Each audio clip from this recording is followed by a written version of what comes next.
Hey everyone, welcome to my another vlog. কেমন আছো তোমরা সবাই? আমি দেখো তোমাদেরকে নিয়ে চলে এলাম আমার ছাদ বাগানে। মানে আমার না, আমার বড়টার ছাদ বাগান। দেখো কত গাছ লাগিয়েছে, তার মধ্যে একটা কুমড়ো গাছও হয়েছে। দেখো না কি ঢং করছে। বললাম কি তুমি তো অনেক গাছ লাগিয়েছো, চলো যাই পুঁই শাক নিয়ে আসি, বেশ ভালো পুঁই ডাঁটা হয়েছে। তাই বলছে ঠিক আছে চলো। তো সেই এসে ওই চাকু নিয়ে ঢং করছে, আবার করবে। দেখো অ্যাক্টিংটা তো দেখো। পুঁইটাটা কেটেছে। তারপরে জানো তো আমাদের গাছে না বেগুন হয়েছে। বেশি একটা ধরেনি, এই দুটো ধরেছে। আমি ওকে তো বলি বাঘের খাঁচা বানিয়েছো, আসলে বাঘের খাঁচাটা বানানোর দরকার আছে। কি হয় বলো তো, আমাদের এদিকে প্রচুর হনুমান।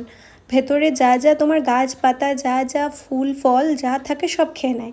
ওই জন্য বাইরের দিয়ে এই খাঁচার মতো বানিয়েছে আর ওপর দিয়ে নেট লাগিয়েছে। ভালোই বুদ্ধি করেছে। কটা পুঁই শাকও কাটা হয়ে গেল, এবার কটা বেগুন তোলা যাক। কটা না, ঠিক দুটোই বেগুন হয়েছে। আর আরেকটা গাছ লাগিয়েছে যেটা ঝুমকো বেগুন, সেটা হলে তোমাদের সাথে অবশ্যই শেয়ার করব। আজকে এটাই শেয়ার করলাম যেহেতু এটাই হয়েছে। দেখো গাছে কেমন বেগুন ধরে আছে, কত ভালো লাগছে দেখে। দেখো তবে কি হয়েছে জানো তো, বেগুনগুলোর সাইড দিয়ে কেমন দাগ দাগ হয়ে গেছে দেখতে পাচ্ছি।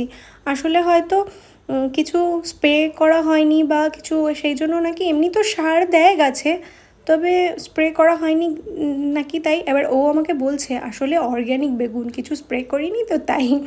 যাই হোক, খেয়ে তো বেশ ভালো লেগেছে। গাছের বেগুন, গাছের প্রথম ফল। যাই হোক, তোমরা জানিও তো যদি কিছু দেওয়া যেতে পারে গাছে, কী থেকে ফল ভালো হবে তোমরা অবশ্যই জানিও যদি জেনে থাকো। চলো আমরা এগুলো নিয়ে রান্না করি, তোমাদের সাথে নেক্সট আবার কোনো ব্লগে দেখা হবে। বাই। ততক্ষণের জন্য তোমরা খুব ভালো থেকো, সুস্থ থেকো। আর আমার ভিডিওটা ভালো লেগে থাকলে লাইক করতে অবশ্যই ভুলো না, আর আমাকে ফলো করে দিও। বাই।